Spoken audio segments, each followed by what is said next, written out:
જય રણછોડ મિત્રો, સ્વાગત છે તમારું મારા નવા વ્લોગમાં. મિત્રો, અત્યારે હું મહારાષ્ટ્રના 10 ભક્તોને લઈને સોમનાથ આવ્યો હતો. અત્યારે સોમનાથમાં છું.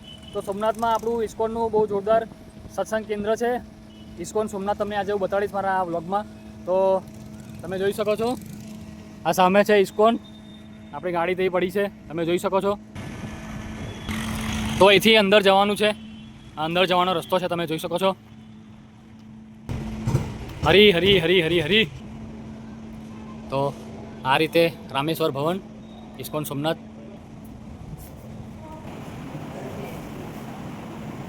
તો આ મેચલેસ ગિફ્ટ છે. અહીંયા પ્રભુપાદજીના વિગ્રહ છે, તમે જોઈ શકો છો. આ રીતે આપણું આ ઇસ્કોન સોમનાથ બહુ સુંદર છે. તમને અત્યારે ભગવાન જગન્નાથજીના દર્શન કરાવું. હરી હરી હરી. આ છે આપણા જગન્નાથ, બલદેવ, સુભદ્રા, સુદર્શન, ઇસ્કોન સોમનાથ, તુલસી મહારાણી. જય હો.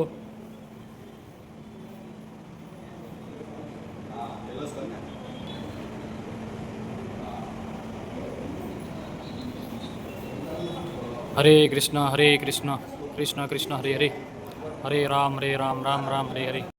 તો મિત્રો, તમે જોયું આપણું ઇસ્કોન સોમનાથ. અહીંયા આગળ ઇસ્કોન સોમનાથ તમે જોયું, બરાબર ને?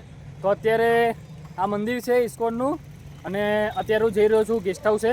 ઇસ્કોનનું જે ગેસ્ટ હાઉસ છે ત્યાં જઈ રહ્યો છું. ત્યાં આપણે એસીવાળી રૂમ બુક કરેલી છે. તો ગેસ્ટ હાઉસ બી તમને અત્યારે બતાડું. તો ચાલો જઈએ guest house, ISKCON Somnath guest house.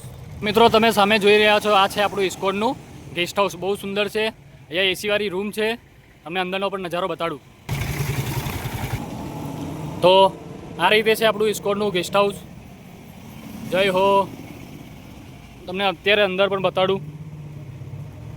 હરે કૃષ્ણ હરે કૃષ્ણ. આ છે રિસેપ્શન, તમે જોઈ શકો છો. આ રિસેપ્શન છે.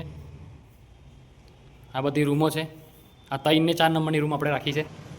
ઉપર પણ કોમન બાથરૂમ છે ઘણા બધા, એ પણ તમને બતાડું.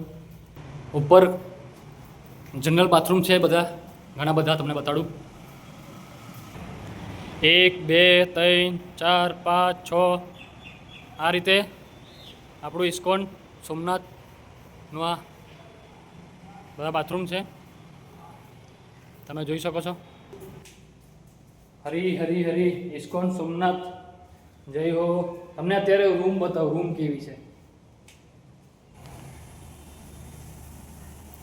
તો આ રીતે 3 બેડની રૂમ છે. ત્યાં વોશરૂમ છે, બાથરૂમ, એસી રૂમ, ખૂબ સુંદર રૂમ. ઓમ નમો પાર્વતી પતે, હર હર મહાદેવ.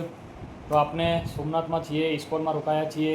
તમે આપણા આ બ્લોગમાં ઇસ્કોન મંદિર સોમનાથ અને ગેસ્ટ હાઉસ જોયું. અહીંયા રહેવા માટે કોન્ટેક નંબર જે છે એ હું ડિસ્ક્રિપ્શનમાં આપી દઈશ, બરાબર ને? જેને આવવું હોય, ઇસ્કોન સોમનાથમાં રોકાવું હોય, પ્રસાદ લેવો હોય, તો ડિસ્ક્રિપ્શન ચેક કરી લેજો. હવે આપણે મળીશું નવા બ્લોગમાં. હરે કૃષ્ણ.